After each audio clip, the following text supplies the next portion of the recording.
and I'm struggling with it. It's good that I didn't understand that when I started, okay? Because had I understood that, I would be paralyzed and wouldn't do anything. My mom, a long time ago, when I was a kid, I asked her, like, can I do that? And she says, I think you might succeed because you don't understand that it is impossible. Today I had the privilege to talk with Tymofiy Mylovanov. He came from Ukraine to MIT to the United States to talk about his journey making change in Ukraine. I learned so many things from this conversation, and I hope that you would enjoy it. Stay tuned. Okay. So, how is it like to be a human? To be a human? Yes. I do not know, because I have not been other things, so maybe I don't remember if I've ever been. So I don't know any. I feel like I've had 5 or 7 lives in this life, and in that sense, it's great to be able to move very freely between different roles, between very different lives. I did sports professionally a long time ago, and I did business, and I did academia and politics, and in my mind these are separate things. But I also worry about darkness in humans, kind of destructive darkness, and which has manifested itself throughout history, and I hoped it wouldn't in this century, but it does. And so we in the Western world and the democratic world tend to focus on the good things, like we're in MIT, so it's all positive. But the question is, to me also, why is it that humans almost at any moment, when they get in groups, they become vulnerable to authoritarianism or, suppression of freedom, persecution, war crimes, and that's on my mind because I'm from Ukraine, and I've been in the war for 3 years. But then if you look outside of Ukraine, it's just a tiny part of the world lives in a free world. And so, it's an old question, I think, whether democracies or free societies is an exception for the humans groups, or it's something which is possible to achieve for everyone. Should it be achieved? I really don't want to live as a human. I think that's the most important thing for me, to be free. I don't want others to, I don't want to be scared. I don't want to be afraid. I don't want others to tell me how to live. That's a very important, basic driving force for me. But, is this how humans are? Is that the default? Yeah. Or even if it's not, default is one, look at this, but the other one is a stable outcome, Here everyone's, on the streets appear to be taking it for granted, but it's a minority on the planet Earth, right? It's an exception, this state, and it has to be maybe understood better, should be understood better, and maybe protected better. I don't know how to protect it, though, if you're free, sort of, I don't know. So, but that's how it is for me. If you ask my question, it's a question about how to be human. And the other one is important, is how to be more spiritual. For me, that's an important question at this stage of my career or life cycle. Yeah. Because for the most part of my life, I didn't care about spirituality. Yep. And now? Well, the war does things to you, and then leadership positions do, and being in politics and managing, kind of creating things the way it operates in Ukraine, life operates in Ukraine, is that you can create a lot of new things, but you don't have the sort of institutional environment where everyone takes for granted here, So for people here, for example, or in Europe, if they have an idea and they convince other people of idea, they basically can implement it if they have a desire and skills to implement it. But that relies on really a lot of institutions around, a lot of elements of the system. And people take it as air. It exists there. And we don't remember the importance of oxygen until we get underwater, for example. And there we get reminded of it real quick, and it becomes the most important thing. The same, I think, in most societies. If you have an idea, and you don't have environments to implement them, you actually have to build your own environment to implement your ideas. And that's what, to be able to operate in Ukraine as an academic or as an economist or as an educator, actually had to build an institution which has much more than a typical institution in terms of capability. So, and that's only so I can have a career there. And most people who went to Ukraine came back as diaspora or stayed in Ukraine. They have not been able to achieve what they would have achieved here, because simply this environmental infrastructure was not there. And now, I think about how to give these platforms that people don't need to work. I mean, I don't want to kind of trivialize that. Everyone says, we have to give people a chance. In most of the societies, there's no infrastructure for people to be free. Free in terms of creativity, for example. And I don't know how to create it. I think we have been able to carve a space in Ukraine at the Kyiv School of Economics where we can do that. But, is this a random fluke or is it a part of something bigger? I don't know. So in that sense, I think spiritually, somewhat important questions for me. What, how to think about freedom, actually. Is it even relevant? I don't know. Maybe we shouldn't be free, I don't know. It sounds like you almost wear the hat of an architect of freedom in some ways. There's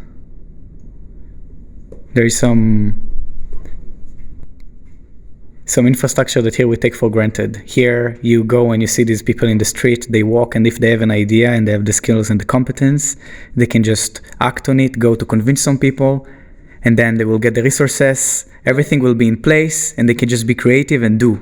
And then you're saying you go home, and then you look at the streets and you see something else. You see that it's a little bit harder to move in some ways, in a metaphoric way, right? Like it's. And it's often in people's minds because they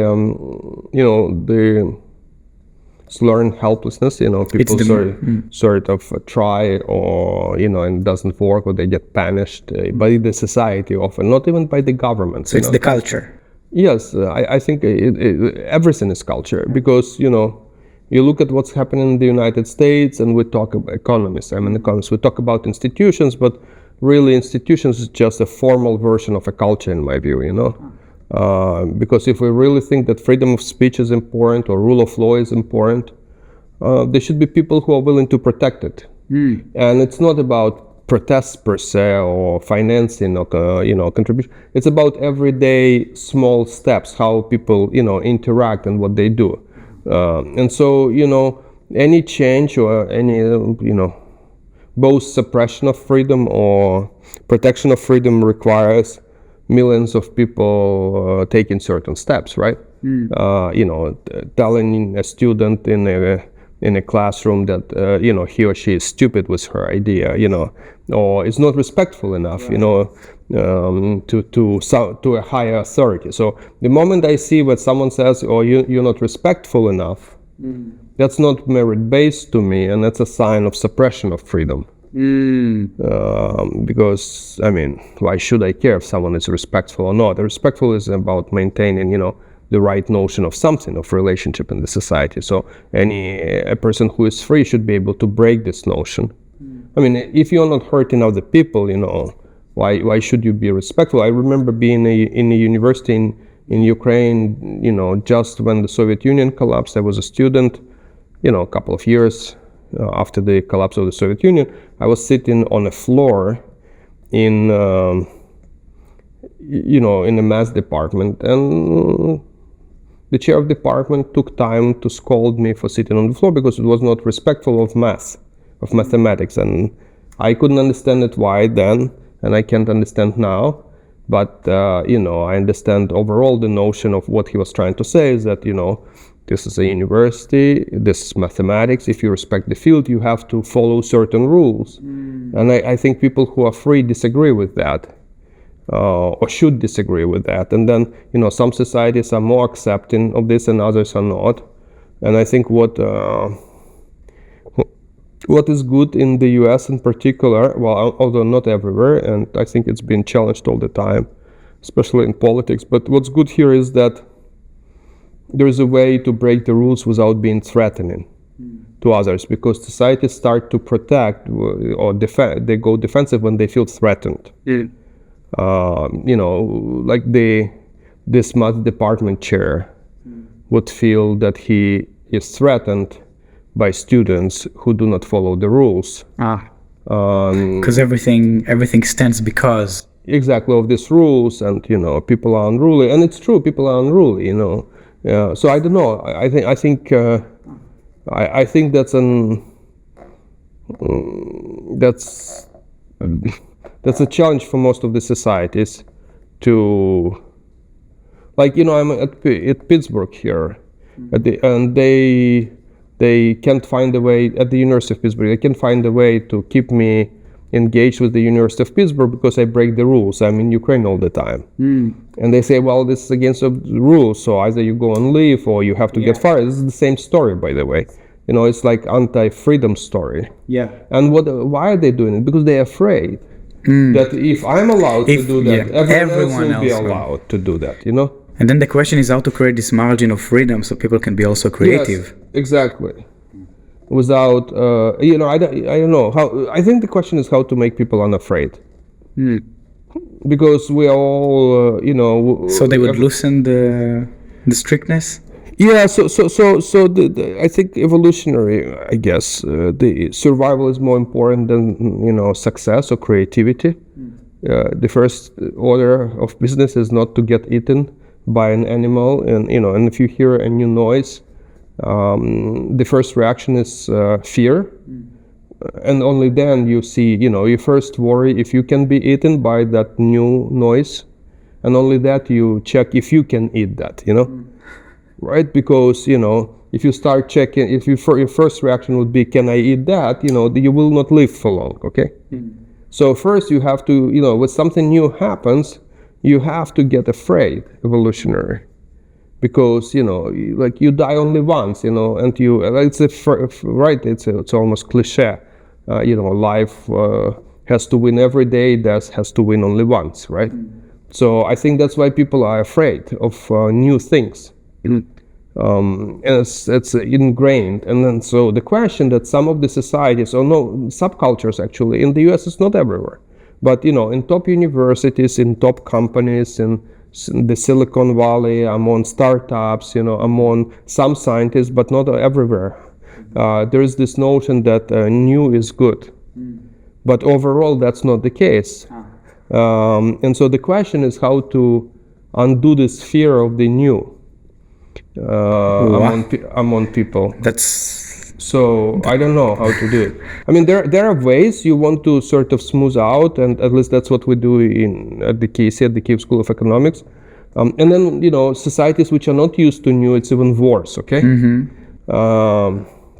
You can compensate it a little with incentives by saying, okay, if you do new things, you will build a unicorn, or you will become famous, you will win a Nobel Prize. But they have this stack of beliefs that they grew up with. So it's almost not enough to just add this new layer as, just one thing up there. It could change some stuff, but a little bit. We need to remember, So that's even worse, because if you're gonna, one thing you're doing something new, another thing you're threatening the beliefs of people.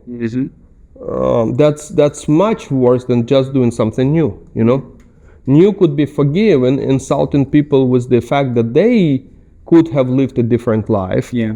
and they didn't, Yeah. simply because it was a mindset, Right. makes an enemy out of that person. So in societies which are rigid with some, very traditional norms, we see people being killed for, deviating, being dressed differently, okay? Right. In some societies, and that's an extreme case, but so I think that I don't even know how to do that. I'm only thinking about in the environment in which you are not threatening the beliefs of others. You're simply carving out the space for yourself and saying, listen, this is where I am. I'm not bothering you. I'm just going to do my new thing. I'm not saying you're wrong. You have, you're right. It's fine. I'm not threatening you. I'm not doing a revolution, I'm just trying to, and I think that's what I've learned is actually working. So I don't think going against the existing beliefs of the society is going to be successful, with some exceptions like revolutions. Okay, where there is sufficient critical mass to bring social change, then that can happen. But as an individual, you can try to lead that, which is very dangerous, but you can. But I think in other environments where they're not, ripe for revolutions, you want to simply build an alternative positive agenda. So you basically say, I don't bother you, but this is what we can do, and it's good for everyone, and this positive agenda, you want it to be sort of, and that's one trick I think we have been using, is you want to remove the novelty effect from this. It's not new. It's just it happened before. Well, we Right? call it vaccination. So you do vaccination with new ideas when you feel that the society or someone might not take you. Well, it doesn't matter. It could be your audience, it could be your parents, it could be your children, it could be your friends or whoever. You start dropping things early enough, but not completely, so that they get used to it. So in the environments in which there is no culture of innovation, you have to vaccinate so that the society or the culture doesn't push back against innovation. And you vaccinate by dropping in, making new ideas not new. So you don't have to explain the ideas, and you don't go like with a vaccine, you don't go all the way with the full-scale virus, But you give a little bit of a taste that everyone gets used to it, and you remove the novelty effect. And so you remove this effect of, it's a new sound in the bushes, and I am threatened by this. You sort of, I've heard it 5 times or 10 times, nothing happened. So that's not scary anymore. Now we can discuss something, okay? So we do that, and we do it within organizations when I do change management, or we do it for the policy change or societal change when we want to do a culture change. So here's an example of a culture change in Ukraine. So the first year of the war, people are afraid to create, sort of fundraising events for anything outside of military. Furthermore, even for military, people are afraid culturally to create get-together physical events, because it is perceived to be inappropriate. While people are dying in trenches, you're dining in black tie. That's out of place. That's threatening, in a sense that there are some people who are dying and some people who are, war is not for them. So that can be perceived like that. But it is also true that, if you want to raise money, it is important that people get at least in a reasonable mood. You at least, pragmatically, you have to feed them something, because if they're hungry, they're not donating, okay? So you have to get them together, and you have to generate this aha moment where they look at each other's eyes and they're happy, even if it's for a moment. And they think that could be something different. There's future, there's hope. And then they are willing to give their resources. Instead of being threatened during a war and save money to protect themselves or give money to their family soldier or something like that, they would be willing to give money to education or to health or to something beyond the immediate needs. For that, you have to get people relaxed in some form, at least mentally.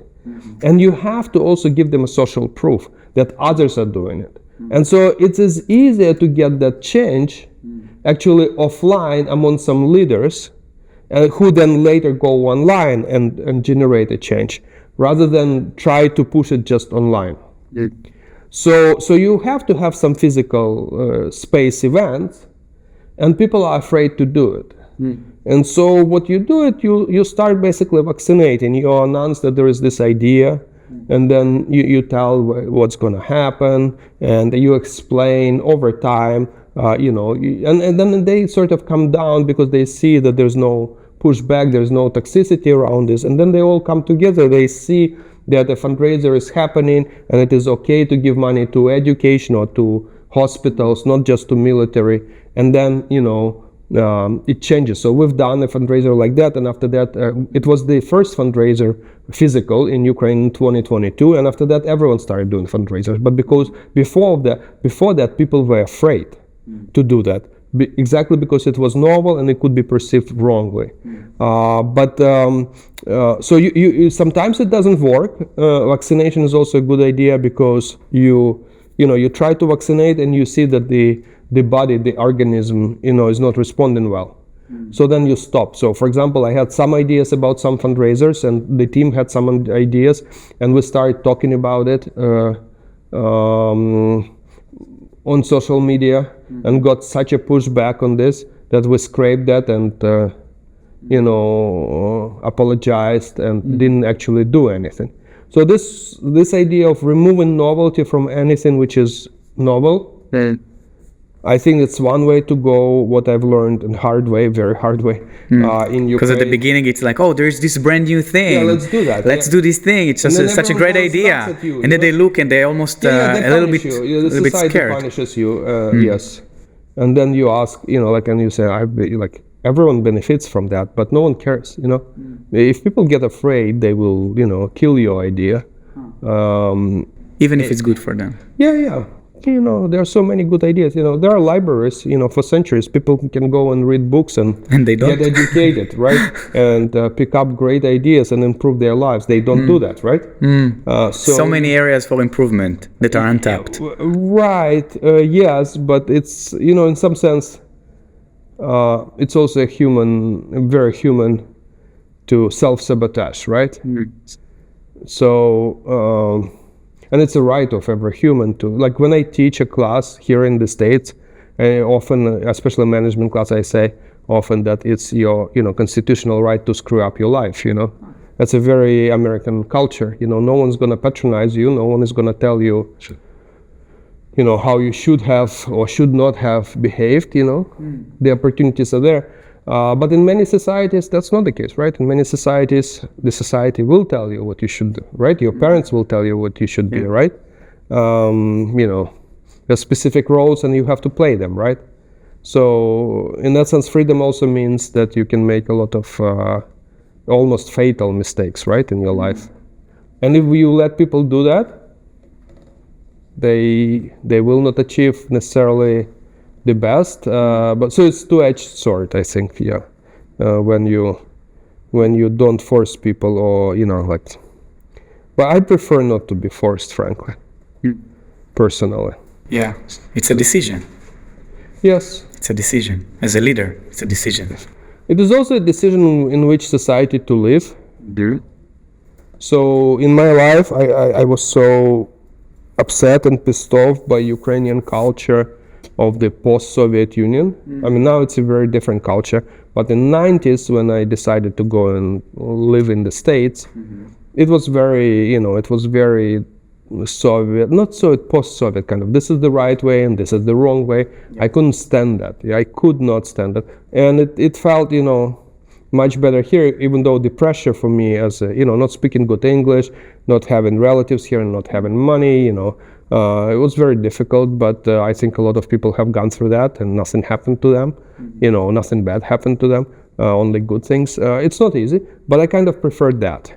Now, later, I decided to try to go back and maybe try to change there. So it's like a next level of evolution. Evolution of change. They say that in leadership there are stages, First you have to become a leader of yourself. And most people never reach that they skip goal that. In life, You sort of follow, But, some people do. And then the second level is, I think, you have to lead organization around you, or people, or a group, a startup or something. And then the next one is you lead leaders around you, other people. So, and then I don't know what's the next one. I just don't know. But I think there are others. And to be discovered. Well, yeah. So I'm pretty sure there are others. But I'm now at the stage where with KC growing, it's not enough anymore. Sort of when I came from the States to Ukraine, I wanted to create an organization. So I wanted to lead. Like, first of all, I needed a meaning of life for myself. And this helping people, or believing that I can help through building institutions or building education, I thought that was a very noble, kind of meaning of life. Now, boy, I was wrong, because institutions mean nothing, it turns out. Really? Yeah, I think the United States is proving it now. Right now, we're living through this. Our belief in we'll see how the courts work out in case of the United States. But to talk about and we start with that, we're saying that, institutions, formal or informal, nothing else than just, yes, the culture, manifestations, elements of culture. So culture matters. And for the most of my life, I believed that I couldn't understand what culture means, and I said culture is some kind of bullshit. Basically people talk about culture or mentality. And mentality, culture. What where is the culture? Show it to me. And it's like, where is it in the room? But then you realize. Well, so people even talk about values, and in most cases, again, being from the Soviet Union, I sort of think that most people are bullshitting about values, and I hate. I like the directness. I hate when consultants, McKinsey guys or Deloitte, they come in and say, "Oh, you need to develop values for your organization," and because you don't have values, I mean, like, what is it? We don't have values. I mean, are we valueless? And we survived somehow for 40 years being valueless. Maybe that's not that. And they say values will change everything. And then people write, like there are these skits all the time. You have to write down some bullshit about exclusiveness and innovation and, support. But it's not and theirs. Well, it's not sincere. Yeah. So in that sense, I think it's better.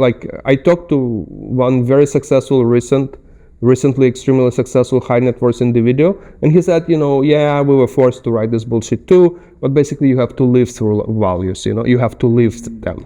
If you don't live them, that doesn't mean anything. Just on a piece of paper. Yeah, so I think this sort of culture stuff is much more important than institution, and then it becomes very difficult to think of an educational platform like a university, which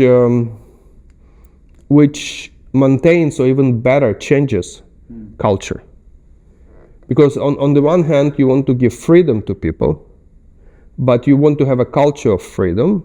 And if culture is not conducive to freedom, you actually have to force people or to create environments in which you force something, okay? So you always have to balance restriction and force, especially if you're bringing change, with the value you want to bring as freedom. So, freedom means, you let people figure it out. Yeah.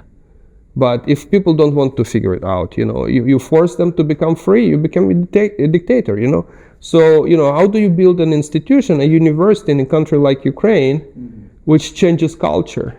Where at the end effect, if I wanted to change the culture, it's going to be military discipline culture. I have no problem with that. Right. I force that on people, But your change is about loosening how do I do that? Because how do I build an institution which forces people to change the culture, to become free? If people don't want to be free, maybe we shouldn't force them to be free, Yeah. So in that sense, my project, from the very beginning is a failure, because I'm sorry that it's very inconsistent. I want to create a very powerful institution in which I'm a very strong leader. Leader means I tell people, or I show, or I inspire, but I change their behavior. In which I want to create culture in which no one else can change people's behavior. People choose their behavior. Well, they're choosing now not to be free. That's fine with them. So there's this paradox. Wow. And it's also value-based paradox. Like a lot of revolutions happen because someone wanted to liberate someone who didn't want to be liberated. And Should we do it? If people don't want democracy, if countries are corrupt, authoritarian, should we try to do? Are we good at trying? Are we good? So it's all there is that question, and I'm struggling with it. It's good that I didn't understand that when I started, okay? Because had I understood that, I would be paralyzed and wouldn't do anything. Okay? Because it will feel such an impossible mission. Yeah. Impossible. My mom a long time ago. So she passed away. But a long time ago, when I was a kid, I wanted to do things, and I asked her can I do that? Can I? And she says, well, I don't want to tell you that you won't be able to do that.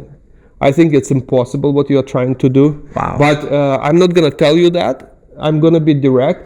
I think you might succeed because you don't understand that it is impossible. I want to remember this.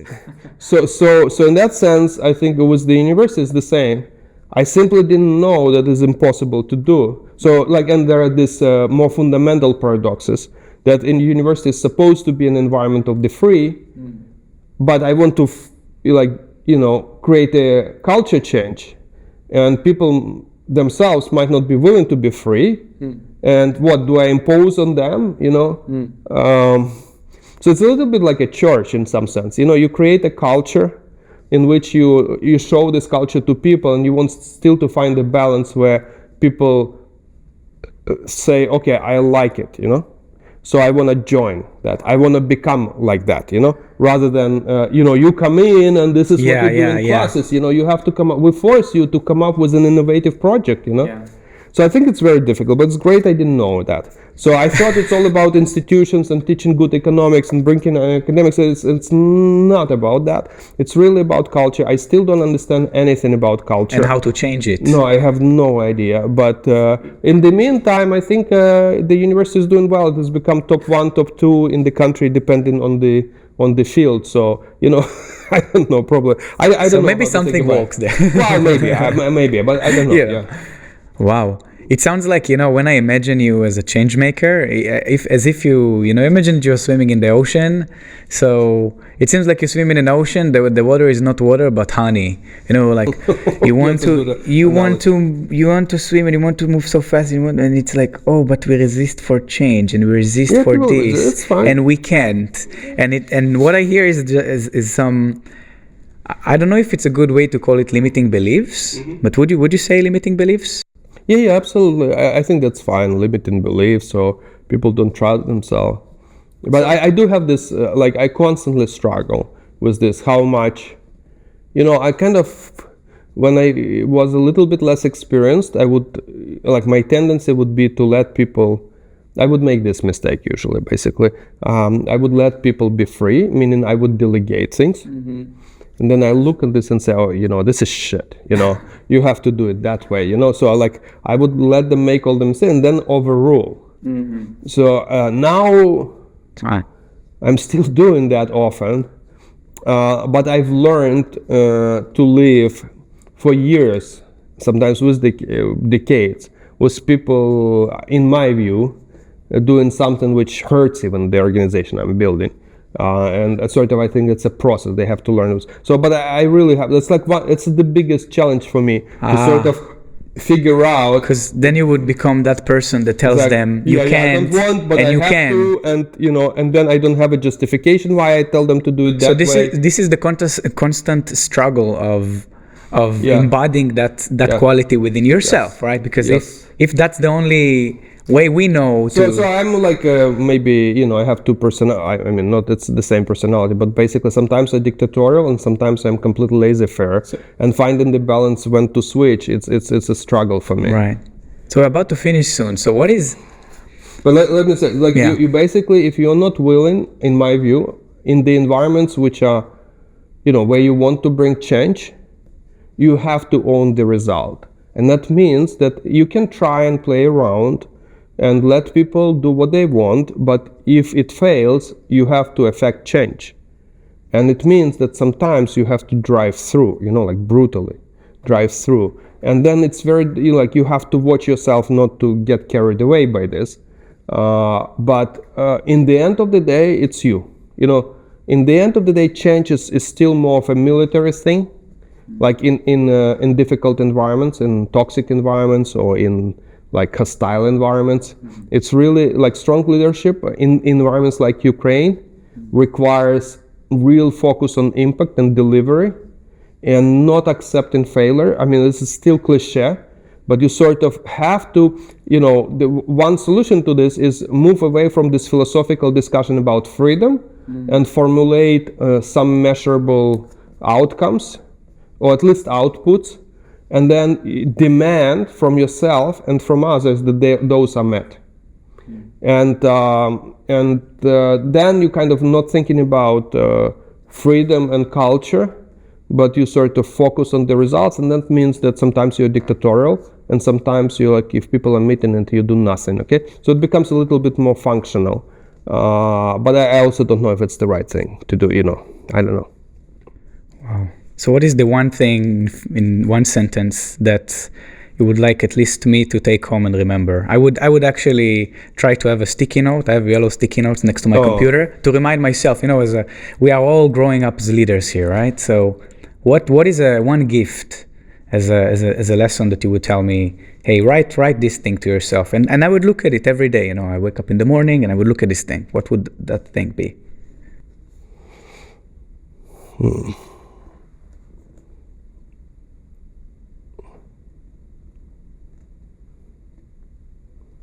So in hostile environments,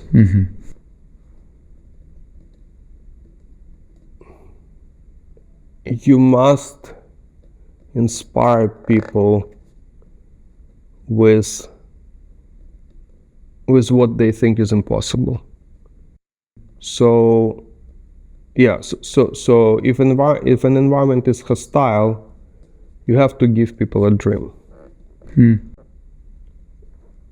Otherwise, they will not move.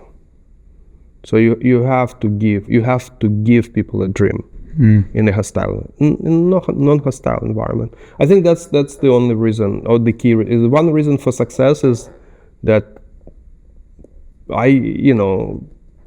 seen, and what I do and what I've tried to do is to give people a different vision of what Ukraine can be. Now, if you can formulate it you can demonstrate it in a very small space, like, you come to the Kyiv School of Economics and you show how people, and then you say, now, this is a microcosm of that vision, but it exists, and now I want it to be bigger. That is so much easier. So first you want to build a prototype of the dream. In a hostile environment, you have to carve out basically preserve space where you can protect people, and you there create a microcosm or micro version of that dream. And then you bring people to that and say, this is the dream, and the dream means taking this and making it bigger 100 times, and that people will do. So people will do that. So you have to inspire people with a dream, but you have to prototype your dream in a hostile environment. Wow. I feel like I entered this conversation without knowing what would I learn, but I end this conversation with so many things to reflect on and think. It's definitely I would have loved to talk with you more in the future. Well, come, once the war is over, come to Ukraine to check out prototypes. And to see the macrocosmos that maybe, until I will come, will become a universe. I hope it will get bigger, Yeah. Thank you. Thank you so much. Yeah.